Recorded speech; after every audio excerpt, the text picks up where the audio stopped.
From Nebraska and Iowa down to Oklahoma, Kansas, and Texas, this year's IBHS Hail Field deployment crisscrossed the Great Plains in search of hail-producing thunderstorms. 10 observation days out of about 15 in the field.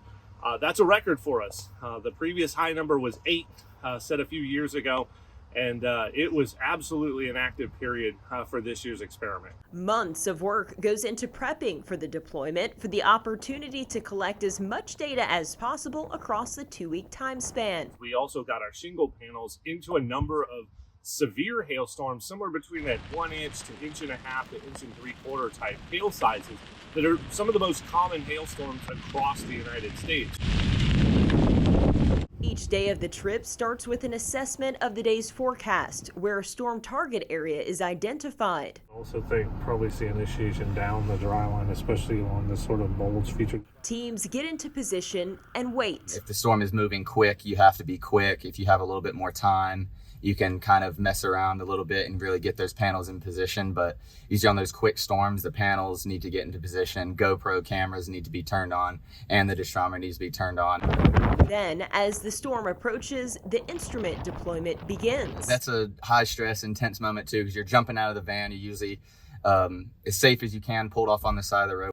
Each deployment consists of 3 teams, one that deploys an array of disdrometers and 2 teams that focus on shingle panel drops. The panel teams, we can be pretty quick and pretty aggressive when it comes to storms because it's not going to take us that long to deploy what we need to deploy and move out of there. We only have 2 deployment spots to take care of. We have 2 panels that we're taking out for each deployment spot.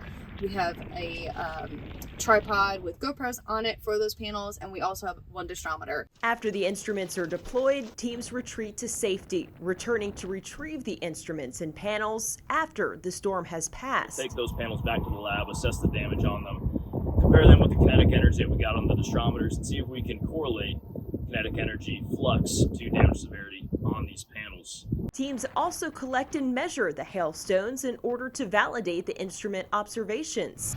29.5, severe. And perform a compressive strength test, crushing the hailstone to measure the amount of force needed to fracture it. Ready to crush. Yep. Crushing.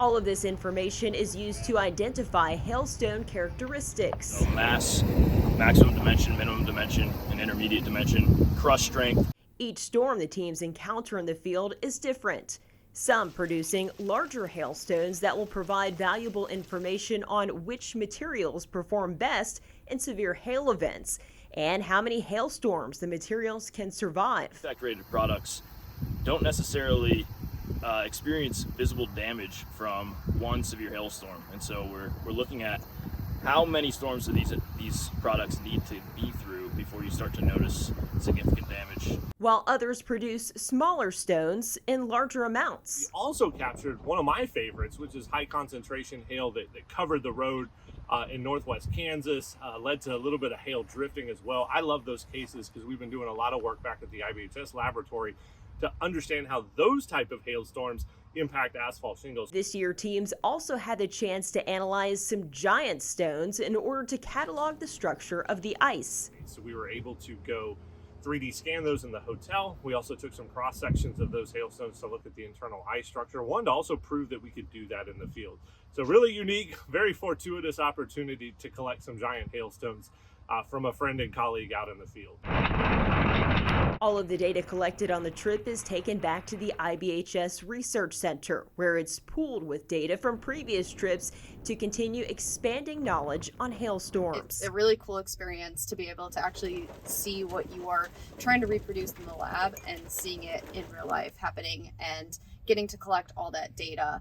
It's also used to help validate lab data on shingle products that have been tested at IBHS. So we're really adding to that database that goes into the research that we do back at the hail lab when we manufacture this hail using our hail machine and then impact building materials with it.